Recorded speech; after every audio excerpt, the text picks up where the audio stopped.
हम लोगों ने देखा कि पूरे अनुमान की प्रक्रिया में हेतु का रोल बहुत इंपॉर्टेंट है,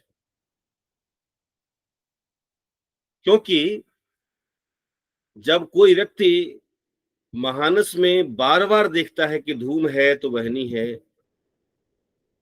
धूम और वहनी को बार बार देखता है, महानस जो अधिकरण है उस अधिकरण में जब धूम और वहनी को देखता है तो व्यक्ति एक अन्वय और व्यतिरेक के माध्यम से व्यक्ति एक निष्कर्ष निकालता है, और वह निष्कर्ष क्या कहलाता है? व्याप्ति। क्या निष्कर्ष है?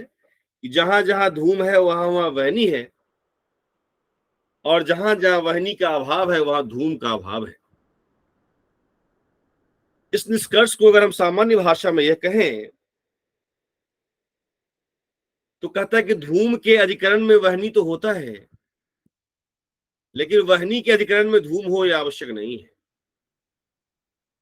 इसीलिए धूम क्या है? वहनी समानाधिकरण्य है।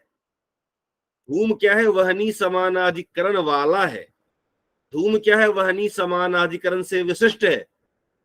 तो वहनी समानाधिकरण से विशिष्ट, वहनी समानाधिकरण्य, अब जो भी कह लीजिए, या साध्य समानाधिकरण्य, जो भी कह लीजिए आप, तो साध्य समानाधिकरण्य जो धूम है वह धूम हेतु है, और जो समानाधिकरण है वो व्याप्ति है।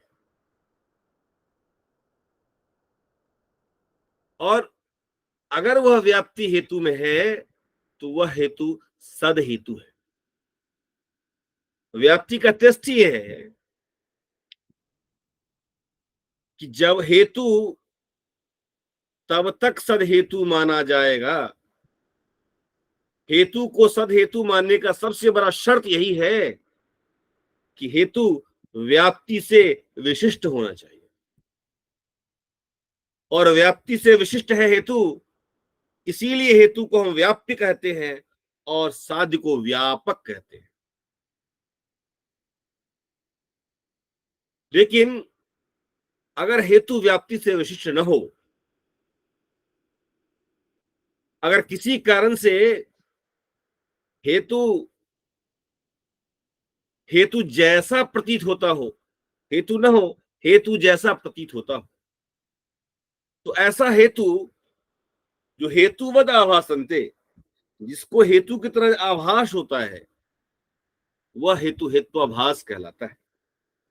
और हमने देखा था कि ज्ञान कोई भी हो, चूंकि हमने देखा था कि प्रक्रिया बहुत इंपॉर्टेंट है। Process of knowledge, means of knowledge is most important for knowledge. किसी भी ज्ञान के लिए जो ज्ञान की प्रक्रिया है बहुत महत्वपूर्ण है। जैसे हम अगर प्रत्यक्ष की बात करते हैं तो प्रत्यक्ष ज्ञान को उत्पन्न होने के लिए जिन जिन वस्तुओं की आवश्यकता है, वह सारे साधन, वह सारे उपकरण जो प्रत्यक्ष ज्ञान को उत्पन्न करने में सहायता प्रदान करता है, अगर कोई करण, अगर कोई साधन डिफेक्टिव है तो हमारा जो साध्य है प्रत्यक्ष का ज्ञान वह डिफेक्टिव हो जाए। इसीलिए कारण का सद होना बड़ा आवश्यक है। जैसे मुझे जब प्रत्यक्ष होता है, प्रत्यक्ष होने के लिए आवश्यक है इंद्रिय, इंद्रिय का सन्निकर्ष, जिस वस्तु का प्रत्यक्ष होता है उस वस्तु का होना बड़ा आवश्यक है। विषय, आलोक इत्यादि, लाइट वगैरह की बहुत आवश्यकता है। अगर इन सब किसी प्रकार के कारणों में से प्रत्यक्ष ज्ञान को उत्पन्न करने के लिए जितने प्रकार के कारण की आवश्यकता होती है, अगर उसमें से एक भी कारण दोषपूर्ण है, डिफेक्टिव है, तो हमारा जो ज्ञान होगा वह भी दोष युक्त हो जाएगा, डिफेक्टिव हो जाएगा। इसीलिए कारण दोष मुक्त होने चाहिए। कारण जब दोष मुक्त होगा तो हमारा ज्ञान ठीक ठीक होगा। जैसे प्रत्यक्ष की प्रक्रिया में हम बात करते हैं, ऐसे अनुमान के संदर्भ में भी अगर हम बात करें तो अनुमान के पूरे प्रक्रिया को हम जानते हैं। अनुमान की प्रक्रिया कैसे प्रारंभ होती है? जब हम महानस में बार बार धूम और वहनी को देखते हैं तो इंडक्शन, अन्वय और व्यतिरेक नियम से हम एक नियम बनाते हैं कि जहां जहां धूम है वहां वहां वहनी है, और जहां जहां वहनी का अभाव है वहां धूम का अभाव है। यहां धूम और वहनी के बीच में एक संबंध को हमने स्थापित किया, और धूम और वहनी के बीच में हम जिस संबंध को स्थापित करते हैं उसका नाम व्याप्ति। और यह जो व्याप्ति है यह हेतु का विशेषण है। हेतु जब तक इस व्याप्ति से विशिष्ट है, हेतु जब तक इस व्याप्त के धर्म को धारण किए हुआ है, जब तक व्याप्ति हेतु में है, जब तक व्याप्ति हेतु का विशेषण है, जब तक व्याप्ति विशिष्ट हेतु है, तब तक वह सद हेतु है। और ऐसा व्याप्ति ग्रहण करने वाला, ऐसा व्याप्ति ग्रहण किया हुआ कोई पुरुष जब रास्ते में कहीं जा रहा होता है और उसे पर्वत पर धूम का प्रत्यक्ष होता है, तो धूम का प्रत्यक्ष होने के साथ उसे जो पहले ज्ञान हुआ है, व्याप्ति का जो ज्ञान हुआ है, वह व्याप्ति का ज्ञान स्फुरित हो जाता है, उस व्याप्ति का ज्ञान स्मरण हो जाता है। और व्याप्ति का ग्रह ज्ञान जैसे उसको स्मरण होता है तो फिर वह दोबारा फिर उस हेतु को देखता है। अच्छा, पर्वत पर जो यह धूम है वह व्याप्ति विशिष्ट है। अब देखिए दो ज्ञान एक साथ हुआ उसको कि धूम क्या है, पर्वत पर यह धूम है। धूम का है, यह धूम दो विशेषण से युक्त है, पर्वत पर धूम है और व्याप्ति से विशिष्ट है। इसे कन्फर्मेटरी नॉलेज कहते हैं, परामर्श ज्ञान कहते हैं। और जब यह ज्ञान हो गया, अच्छा पर्वत पर जो धूम है वो व्याप्ति से विशिष्ट है, फिर आपको ज्ञान होता अच्छा पर्वत पर वहनी भी है। हमने देखा परामर्श के ज्ञान से पहुंचे। लेकिन जो मुझे पर्वत पर वहनी का ज्ञान हुआ, इस ज्ञान के लिए जो सबसे आवश्यक वस्तु है वो धूम है, हेतु है। अगर हेतु का ज्ञान दोषपूर्ण हो जाएगा तो हमारा अनुमिति ज्ञान जो है वह भी दोषपूर्ण हो जाएगा। हेतु का ज्ञान ठीक ठीक होना चाहिए। अब हेतु का ज्ञान अगर ठीक होगा, अनुमिति का ज्ञान होगा। अगर हेतु का ज्ञान ठीक नहीं होगा, हेतु का आभास हो जाएगा, हेतु होगा नहीं, हेतु जैसा प्रतीत होगा। अगर ऐसे हेतु से हम ज्ञान करेंगे तो वह जो है वह हेतु हेतु न होकर के हेत्वाभास हो जाएगा। और हेत्वाभास रूपी हेतु से जो मुझे ज्ञान होगा वह अनुमिति नहीं, अनुमिति आभास का ज्ञान। तो वह जो अनुमिति वो हेत्वाभास है 5 प्रकार के हैं। सौभ्य विचार पहला, सौभ्य विचार, सौभ्य विचार को ही हम अनैकांतिक भी कहते हैं। सौभ्य विचार, विरुद्ध, सत प्रतिपक्ष, असिद्ध और बाधित। सौभ्य विचार के 3 भेद थे, साधारण, असाधारण और अनुपसंहारी। ये हम पढ़ चुके हैं, साधारण, असाधारण और अनुपसंहारी। और विरुद्ध हेत्वाभास जो है, विरुद्ध हेत्वाभास के बारे में पढ़ चुके हैं, सत प्रतिपक्ष के बारे में पढ़ चुके हैं, और असिद्ध के बारे में हम लोग बात कर रहे थे। असिद्ध के बारे में जब हम बात कर रहे थे, जरा मैं इसको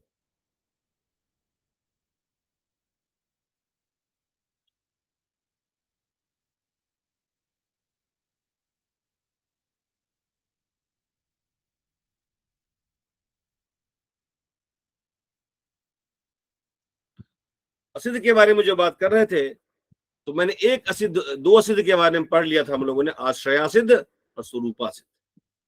एक है व्यापत्वासिद्ध।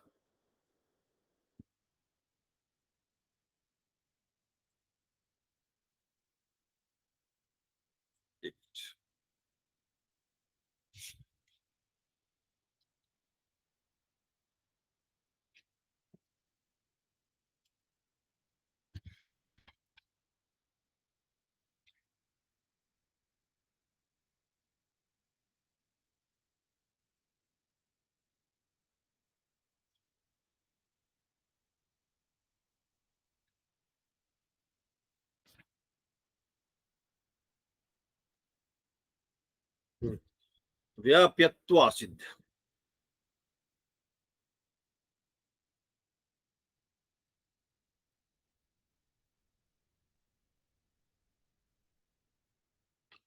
इसको संधि विच्छेद करिए अगर, क्या होगा? व्याप्यत्व असिद्ध। ये क्या होता है व्याप्यत्व सिद्धि? देखिए, व्याप्य क्या होता है? व्याप्य का मतलब व्याप्ति विशिष्ट।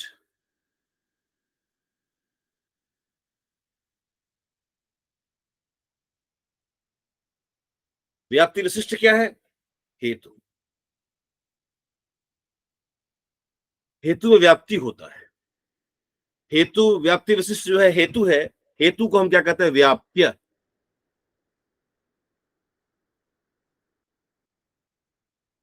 समझिए, हेतु जब व्याप्ति से विशिष्ट होता है तो हेतु व्याप्ति कहलाता है। लेकिन यह व्याप्ति, अगर ऐसा कोई हेतु है, क्योंकि हमने पढ़ा सद हेतु कब होगा? जब व्याप्ति से विशिष्ट हो। लेकिन ऐसा कोई हेतु है जिसका साध्य के साथ व्याप्ति ही न होता हो, जिसकी व्याप्ति ही असिद्ध हो, ऐसा हेतु, ऐसा कोई हेतु जिसमें रहने वाला जो व्याप्ति है, इसका जो विशेषण है वह व्याप्ति ही असिद्ध हो, तो ऐसा जो जब यह व्याप्ति सिद्ध हो जाएगा तो व्याप्ति अपने आप सिद्ध हो जाएगा। तो ये व्याप्ति क्या होता है? हमने पढ़ा था व्याप्ति क्या है। व्याप्ति का मतलब है स्वाभाविक संबंध। व्याप्ति कैसे होनी चाहिए?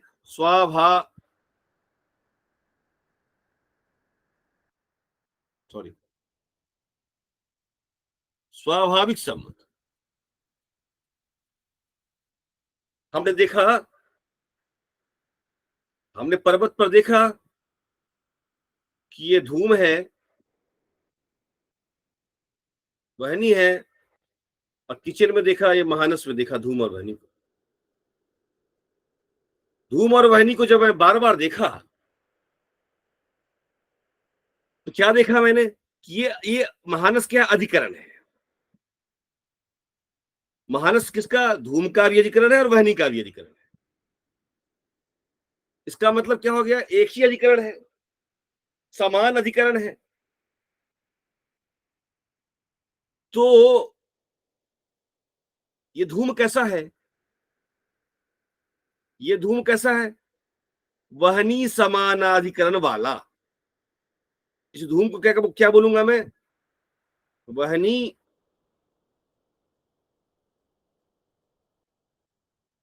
समानाधिकरण वाला। संस्कृत में इसको बोलेंगे समानाधिकरण्य। वहनी समानाधिकरण। धूम क्या है? वहनी समानाधिकरण से विशिष्ट है।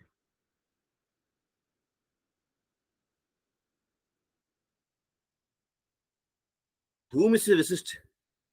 इसको मैं उल्टा कर दूं, अगर मैं कहूं कि वहनी धूम समानाधिकरण्य है,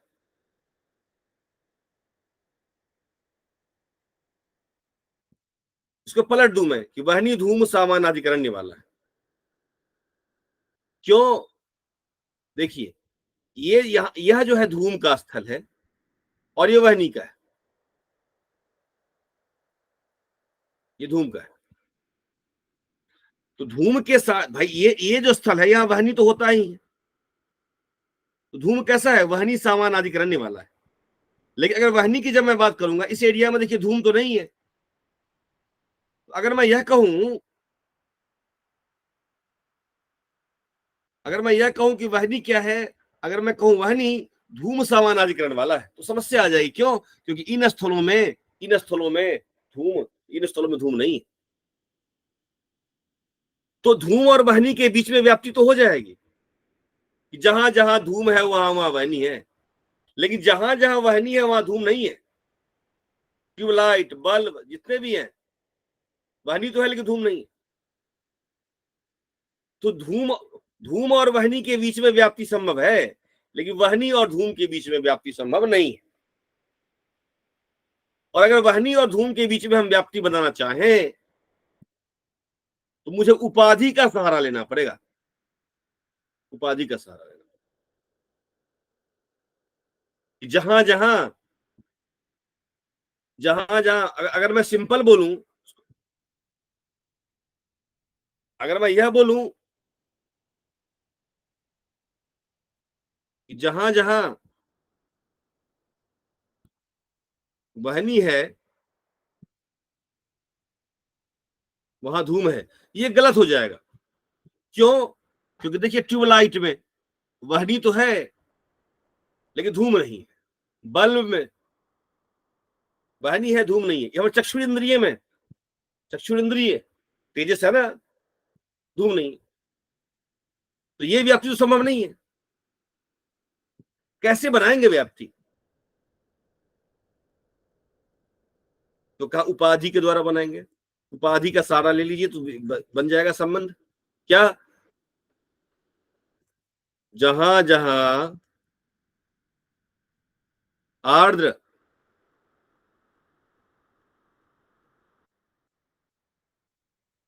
ईंधन संयोग, जहां जहां आर्द्र ईंधन संयोग से युक्त वहनी है वहां वहां धूम है। अब देखिए, अगर धूम और वहनी में देखिए आप, तो ये जो एरिया है भाई, जहां जहां धूम है वहां वहनी है, लेकिन वहनी के जहां ऐसा वहनी जो आर्द्र ईंधन गीली लकड़ी से युक्त है, गीली लकड़ी से युक्त जो वहनी है वह जो है वह धूम है। तो यह जो है ये उपाधि है। न्याय दर्शन कहता है कि व्याप्ति क्या होगा, तो कहता है व्याप्ति के लिए संभव स्वाभाविक होना चाहिए, स्वाभाविक संबंध व्याप्ति होनी चाहिए। और स्वाभाविक क्या होता है, तो कहा कि अनौपाधिक होनी चाहिए। धूम और हेतु के बीच में, जहां जैसे मैंने वहनी और धूम के बीच में अगर वहनी को मैंने साध्य हेतु बना लिया और धूम को साध्य बनाया, तो वहनी और धूम के बीच में संबंध नहीं हो पाएगा। क्योंकि वहनी और धूम के बीच में हमने क्या पढ़ा, व्याप्ति, व्याप्ति वह होता है कि जहां साध्य और इनके बीच का, साध्य हेतु और साध्य के बीच का संबंध ऐसा बनाना है कि एक भी अपवाद न मिले। और जहां जहां वहनी है वहां धूम है, जब मैं ये व्याप्ति बनाता हूं तो सैकड़ों अपवाद मुझे मिल जाते हैं, तो वहनी और धूम के बीच में व्याप्ति संबंध नहीं बन पाए। इसको व्याप्ति संबंध बनाने के लिए मैंने इसका सहारा लिया। तो यह जो सहारा लिया यह उपाधि, यह उपाधि। और मैंने क्या कहा कि वह व्याप्ति क्या होता है, जो उपाधि से युक्त होगा वो व्याप्ति नहीं होगा। उपाधि से जहां उपाधि नहीं होगा, हेतु और साध्य के बीच में उपाधि नहीं होनी चाहिए, स्वाभाविक संबंध होना चाहिए, कुछ और नहीं होना चाहिए। अब कहा कि हमने देखा कि ये अगर धूम और वहनी के बीच में, धूम और वहनी के बीच में संबंध तो बन जा रहा है व्याप्ति, लेकिन वहनी और धूम के बीच में व्याप्ति संबंध नहीं बन पा रहा है। धूम और वहनी के बीच में व्याप्ति संबंध नहीं बन पा रहा है, जबकि वहनी और धूम के बीच में व्याप्ति संबंध नहीं बन पा रहा है। इसके बीच में संबंध बनाने के लिए मुझे उपाधि का सहारा लेना पड़ता है, जबकि धूम और वहनी के बीच में संबंध बन पा रहा है, संबंध नित्य सहचार है और यह किसी भी प्रकार की उपाधि की आवश्यकता नहीं है। इसीलिए ये तो व्याप्ति है, लेकिन ये व्याप्ति नहीं होता है। फिर एक प्रश्न आता है कि उपाधि होता क्या है? आपने कहा कि अनौपाधिक संबंध व्याप्ति है। उपाधि क्या है होती है? उपाधि के बारे में बताइए जरा। उपाधि का एक परिभाषा दिया, हमें क्या करना है, हमें जो ट्राई किसको करना है, हमें वहनी, वहनी को मैंने बना लिया हेतु और धूम को बनाया साथ। अगर ये कंडीशन होगा, उपाधि क्या होगा? उपाधि का परिभाषा दिया, साध्य व्यापकत्वे सति साधन अव्यापकत्व।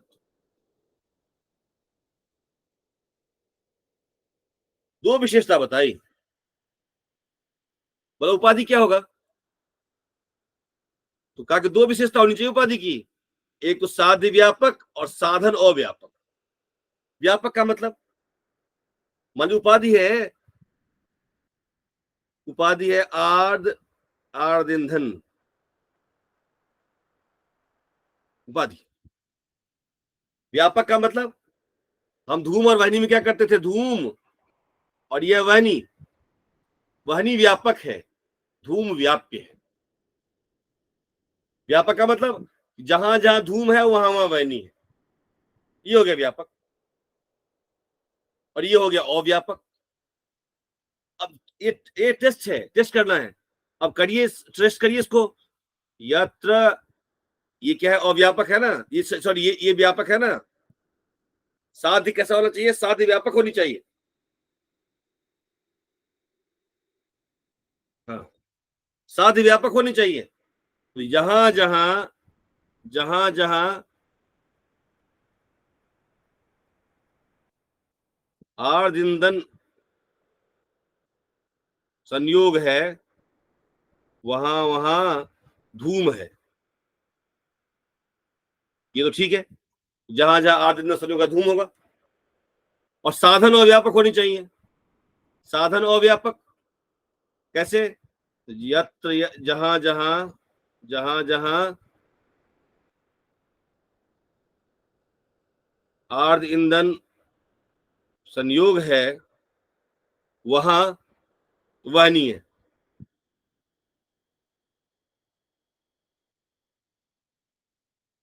हाँ, वह वहनीय है। ये वहनी क्या साधन है ना। अब यहां देखिए, ये संभव नहीं है। क्यों, तपता गोलक। अब देखिए, आग जो है, जो हीटेड बॉल है कोई, फायर बॉल, फायर बॉल में क्या है, ये तो नहीं है, आर्द ईंधन संयोग तो नहीं है, लेकिन वहनी है।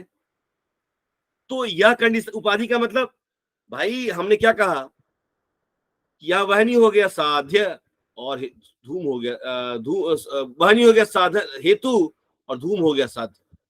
तो साध्य व्यापकत्वे सति, साध्य व्यापक सति, यानी कि क्या हुआ, साध्य जो, साध्य का व्यापक होते हुए, अब यानी कि ये जो आर्द ईंधन संयोग है साध्य का व्यापक, साधन अव्यापकत्व, साधन जो हमारा है वहनी, इसका अव्यापक है। तो आर्द ईंधन संयोग जो है, आर्द ईंधन संयोग जो साध्य हमारा हेतु, साध्य हमारा धूम है, साध्य धूम का व्यापक है, और आर्द ईंधन संयोग साधन वहनी का अव्यापक है।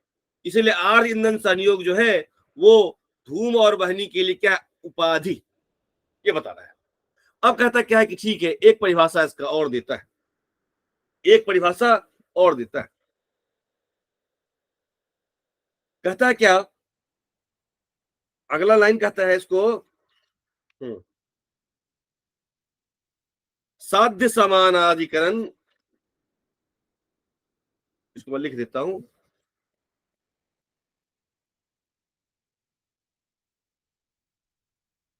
साध्य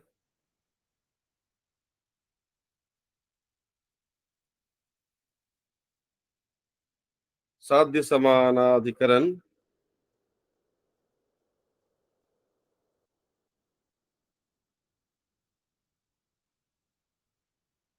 अत्यंताभाव अप्रतियोगी।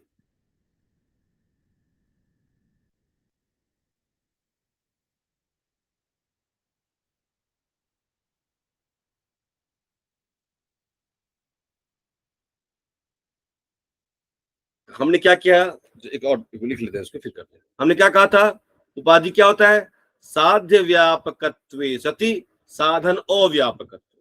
अब ये साध्य व्यापक क्या है, इसको समझा रहा है। साध्य समानाधिकरण, साध्य क्या है हमारा, साध्य हमारा है धूम, साध्य का अधिकरण क्या है, पर्वत। तो साध्य समानाधिकरण पर्वत, पर्वत पर अत्यंता भाव किसका होता है, घट, पर इसका अत्यंता भाव होता है। अभाव किसका है, घट का मान लीजिए अभाव है। तो अगर घट का अभाव है तो घट क्या हो जाएगा, भाई घटा भाव का प्रतियोगी तो घट घट होगा ना। तो क्या उसका, लेकिन उसका प्रतियोगी क्या है, आर्द ईंधन संयोग।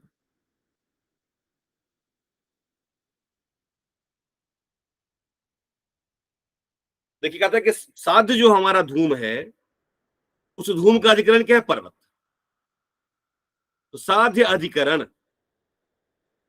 साध्य के समान अधिकरण में जो अभाव रह रहा है, पर्वत पे घट पट कलम पेन का अभाव होगा, तो कलम पेन इत्यादि का जो अभाव होगा, उस अभाव का प्रतियोगी क्या होगा? घट पट इत्यादि। तो भाई घट का अभाव, घट घट का अभाव है अगर, तो घट के अभाव का प्रतियोगी क्या होगा? घट। पट के अभाव का प्रतियोगी क्या होगा? पट। घट के अभाव का प्रतियोगी तो घट होगा ना, तो घट तो प्रतियोगी होगा, और प्रतियोगी क्या होगा? आठ ईंधन संयोग। तो ये जो अप्रतियोगी है, यही साध्य व्यापक है। तो साध्य समानाधिकरण अत्यंताभाव अप्रतियोगी साध्य व्यापकत्व, ये कहा। अब साधन अव्यापकत्व क्या होता है? तो कहता साधन वत, साधनवत निष्ठ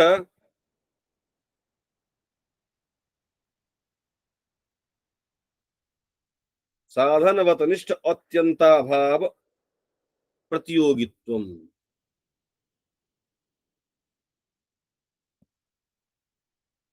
प्रतियोगित्व साधन अव्यापक।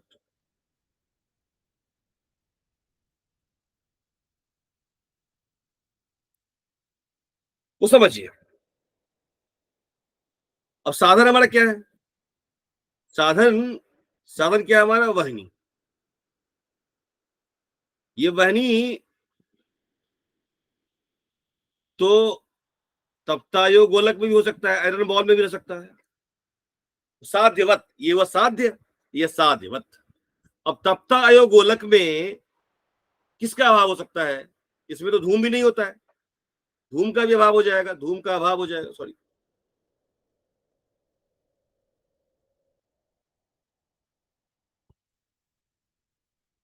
इसमें तो धूम का अभाव हो जाएगा, तो यह धूम का अभाव है, तो धूम क्या हो गया? धूम हो गया हमारा प्रतियोगी। प्रतियोगी तो कहा कि साधन जो वहनी है, उस साधन वहनी में, साधन वहनी कहाँ रह रहा है? तप्ता अयोगोलक में। और ये जो अयोगोलक है, आयरन बॉल है, इसमें धूम का भी अभाव होता है। तो धूम का अभाव जो होगा, धूम के अभाव का प्रतियोगी तो धूम होगा, ताकि धूम के अभाव का प्रतियोगी जो धूम होता है, वह धूम क्या है? वह धूम साध्य है, वह धूम साध्य है। इसीलिए यह जो है, ये जो वहनी है, ये क्या है? साधन या साधन अव्यापकत्व।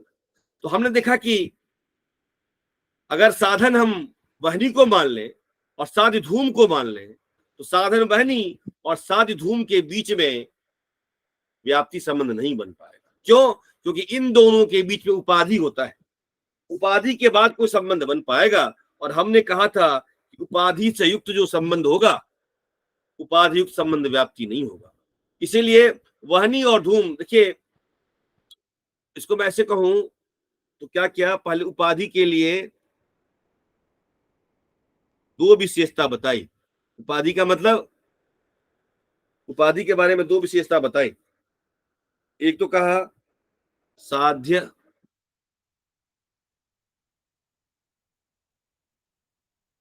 व्यापकत्व होना चाहिए, साधन अव्यापकत्व होना चाहिए। व्यापकत्व और अव्यापकत्व को समझने का तरीका क्या है? तो जहां जहां उपाधि है, वहां वहां साध्य है। इसका अगर ये उदाहरण मिल जाए तो व्यापक है। जहां जहां उपाधि है, वहां वहां साधन है, उदाहरण ना मिले तो अव्यापक है। जैसे हमने क्या कहा? जहां जहां आर्द्र ईंधन संयोग है, वहां वहां धूम है। जहां जहां गीली लकड़ी होगी, वहां वहां धूम होगा। इसीलिए गीली लकड़ी और साध्य धूम के बीच में व्यापकत्व संबंध आएगा। लेकिन जहां जहां गीली लकड़ी है, वहां वहां वहनी होगा, आवश्यक नहीं है। जैसे तब तो ट्यूबलाइट में गीली लकड़ी नहीं है, लेकिन वहनी है। इसीलिए इन दोनों के बीच में व्यापकत्व नहीं बन पाएगा। इसीलिए यह जो उपाधि है, इसके लिए साध्य व्यापक है और ये साधन अव्यापक है। आठ ईंधन संयोग के लिए धूम व्यापक है, आठ ईंधन संयोग के लिए वहनी अव्यापक है। इसीलिए आठ ईंधन संयोग साध्य धूम और साधन वहनी के लिए उपाधि सम हो जाएगा। अब है कि साध्य व्यापक क्या है? साध्य व्यापक को स्पष्ट करने के लिए एक परिभाषा दे दी। क्या कहा? कि भाई साध्य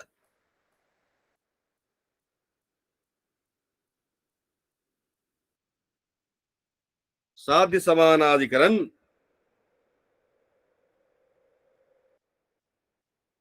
अत्यंताभाव अप्रतियोगित्व। अप्रतियोगित्व, हाँ, अप्रतियोगित्व, ये क्या है भाई? तो कहा कि देखिए साध्य क्या है आपका? आपका साध्य है वह है धूम। धूम का अधिकरण क्या है? पर्वत। पर्वत पे अभाव क्या रहता है? पर्वत पे ध्वनि का अभाव तो नहीं रहता है, इसका रहा घट का अभाव रहा। तो घट का अभाव रहा, तो घटाभाव का जो प्रतियोगी होगा क्या होगा? घटाभाव का प्रतियोगी तो घट होगा, लेकिन घटाभाव का प्रतियोगी तो घट है, लेकिन आर्ध ईंधन संयोग जो है वो अप्रतियोगी है, अप्रतियोगी है। तो भाई घटाभाव का प्रतियोगी घट है और आर्ध ईंधन संयोग अप्रतियोगी है, इसीलिए आर्ध ईंधन संयोग जो है वो क्या है? साधन व्यापकत्व वाला है, साधन व्यापकत्व वाला है। इसी प्रकार से जो साधन और व्यापकत्व, ये साध्य व्यापकत्व है। साधन व्यापकत्व क्या होता है? साधन व्यापकत्व कहता है कि साधनवत निष्ठ अत्यंताभाव और प्रतियोगित्व। तो भाई अगर वहनी माने हम, तो वहनी का अभाव क्या है? तत्तो अयोगोलक, और तत्तो अयोगोलक में धूम नहीं रहता। तत्तो अयोगोलक में धूम का अभाव होता है। धूम का अभाव है मतलब धूम क्या है? धूम क्या हो गया? प्रतियोगी हो गया, धूम प्रतियोगी हो गया। इसीलिए आठ ईंधन संयोग जो है वो साध्य का व्यापक हो गया और साधन का अव्यापक हो गया। इसीलिए आठ ईंधन संयोग जो उपाधि हो गया। इसीलिए इसीलिए वहनी और धूम के बीच का संबंध जो है वह व्याप्ति नहीं हो पाया, और वहनी और धूम का संबंध जब व्याप्ति नहीं हो पाया, अगर इन दोनों के बीच व्याप्ति ठीक नहीं है, अगर मान लीजिए हेतु में मान लू वहनी को, हेतु मान लू वहनी को, हेतु मान लू वहनी को, तो यह जो वहनी है, ये वहनी क्या है? सद हेतु नहीं हो पाएगा। ये वह हेतु, भाई धूम जो है सद हेतु है। क्यों? क्योंकि इसकी जो व्याप्ति है ये व्याप्ति ठीक है, लेकिन वहनी को अगर मैं हेतु मान लूं तो ये व्याप्ति ठीक नहीं है, और ये व्याप्ति ठीक नहीं है तो ये हेतु भी ठीक नहीं है, और हेतु ठीक नहीं है, हेतु जैसा को लगता है, लेकिन यह जो है ये जो धूम जो हेतु है यह को वहनी का ज्ञान करवाता है, लेकिन वहनी जो हेतु है ये धूम का ज्ञान नहीं कर पाएगा, करवा पाएगा, क्योंकि हेत्वाभास है। इससे जो ज्ञान होगा वह अनुमिति का आभास होगा, अनुमिति ज्ञान नहीं होगा। इस लाइन को पढ़ते हैं। सोपाधिको हेतु व्यापत्वा सिद्ध। ऐसा हेतु, हमने क्या नियम पढ़ा कि हेतु कैसा होना चाहिए? हेतु व्याप्य होना चाहिए। व्याप्य का मतलब हेतु व्याप्ति से विशिष्ट होना चाहिए। लेकिन हेतु कैसी होनी चाहिए? हेतु व्याप्ति से विशिष्ट होनी चाहिए, और व्याप्ति से जब विशिष्ट होगा तब ये क्या होगा? व्याप्य होगा, व्याप्य होगा। तो कहता है कि अगर ये व्याप्ति, व्याप्ति संबंध कैसा होता है? स्वाभाविक संबंध होता है। व्याप्ति स्वाभाविक संबंध होता है। अगर ये स्वाभाविक न होकर के औपाधिक हो जाए, उपाधि वाला हो जाए, अगर व्याप्ति संबंध उपा चुकी, हमने देखा कि धूम और वहनी के बीच का संबंध जो है स्वाभाविक संबंध है, लेकिन वहनी और धूम के बीच का संबंध उपाधि वाला संबंध है। तो अगर अगर वहनी हमारा, अगर धूम हमारा हेतु है, तो धूम हेतु में जो व्याप्ति है ये व्याप्ति अनौपाधिक है, स्वाभाविक है। लेकिन अगर वहनी को मान ले हम हेतु, वहनी हेतु का जो व्याप्ति है ये औपाधिक व्याप्ति है। इसलिए यह व्याप्ति जो है यह व्याप्ति सही व्याप्ति नहीं है, स्वाभाविक संबंध नहीं है। कहते सोपाधिको, उपाधि वाला हेतु है वह व्यापत्वा सिद्ध है। साध्य व्यापकत्वे सति साधन न व्यापकत्वम उपाधि। साध्य का व्यापक होते हुए, साध्य व्यापक होते हुए, साध्य का व्यापक होते हुए साधन का जो अव्यापक है वह उपाधि होता है। अब साध्य व्यापक क्या होता है? तो कहा साध्य समानाधिकरण अत्यंताभाव अप्रतियोगित्वम साध्य व्यापकत्वम। साध्य के अधिकरण में रहने वाला साध्य जो हमारा यहाँ क्या है? यहाँ साध्य क्या हमारा है? हमारा धूम साध्य है। यहाँ तो साध्य के अधिकरण में रहने वाला जो अत्यंता भाव है उसका जो प्रतियोगी है वह साध्य व्यापकत्व है। और साधन के साधनवत निष्ठ साधन के अधिकरण में रहने वाला जो अत्यंता भाव है उसका प्रतियोगी जो है साधन और व्यापकत्व। जैसे यथा पर्वतो धूमवान वह्निमत्वात् इति अत्र आर्ध ईंधन संयोग उपाधि या आर्ध ईंधन संयोग जो उपाधि यत्र धूमः तत्र आर्ध ईंधन संयोग इति। जहां जहां धूम है वहां आर्ध ईंधन संयोग है। यह क्या हो गया? साध्य व्यापकत्व। यत्र वहनी तत्र आर्ध ईंधन संयोग। देखिए जहां वहनी है वहां आर्ध ईंधन संयोग होगा, आवश्यक नहीं है। ट्यूबलाइट में वहनी तो है लेकिन आर्ध ईंधन संयोग नहीं है। अयो गोल के आर्ध ईंधन संयोग भाव इति साधन और व्यापकत्व। इसका तो साधन और व्यापकत्व हो गया। एवं इस प्रकार से साध्य व्यापकत्वे सति साधन व्यापकत्वात्, इसीलिए साध्य व्यापक होते हुए साधन और व्यापक जो आर्ध ईंधन संयोग है ये उपाधि है। सोपाधिकत्वात्, सोपाधिक होने से वहनिमत्वम, जो वहनिमत है वहनी वाला है, व्यापत्वा सिद्धम, वह व्यापत्व असिद्ध है, ऐसा इन्होंने कहा। इसीलिए वहनी से धूम की सिद्धि नहीं हो पाएगी, ऐसा नहीं है। इसके बाद कहते हैं यस्य साध्याभावः प्रमाणांतरेण निश्चितः स्वबाधितः यथा। अब इसने कहा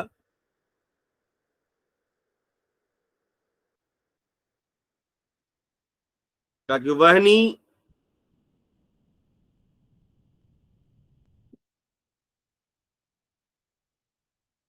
का कि वहनी अनुष्ण है, वहनी ठंडी है। क्यों? द्रव्यत्व के कारण। तो कहा कि भाई यहां अनुष्ण क्या है? साध्य है।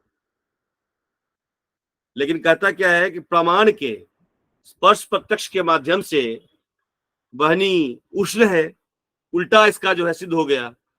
तो कहा कि जहां प्रमाणांतर से दूसरे, भाई अनुमान से बड़ा प्रमाण क्या है? प्रत्यक्ष है ना।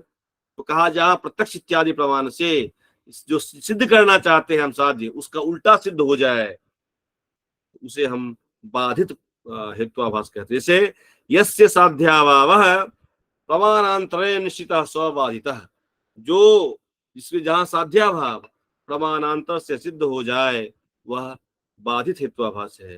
यथा वहनी अनुष्णो द्रव्यत्वात्, वहनी अनुष्ण है द्रव्य होने के कारण। अत्र अनुष्णत्वम साध्यम, यहाँ अनुष्णत्व जो है वो साध्य है। तद अभाव, उसका अभाव क्या है? उष्णत्व, उसका अभाव उष्णत्व जो स्पार्शन प्रत्यक्षेण, स्पार्शन प्रत्यक्ष से गृह्यते, वो अपने आप मुझे स्पष्ट हो जाता है। तो वह ऐसा जो है वह बाधित हेत्वाभास कहलाता है। तो ये 5 हेत्वाभास हमने देखा, 5 हेत्वाभास हम लोगों ने पढ़ा। इसके बाद जो है उपमान और शब्द है। उपमान और शब्द को ये दोनों एक क्लास में उपमान और शब्द हो जाएगा। मुझे लगता है कल जो है उपमान और शब्द करके फिर कुछ ही हिस्से बने हुए हैं उसको एक दिन में निपटा देंगे। ठीक है, यह तो स्पष्ट हुआ, उपाधि स्पष्ट हो गया। जी सर। तो यही है आज का। आज यही उपाधि उपाधि चूंकि ये था कि मैंने उपाधि को पहले का स्पष्ट करूं, उपाधि स्पष्ट हो गया।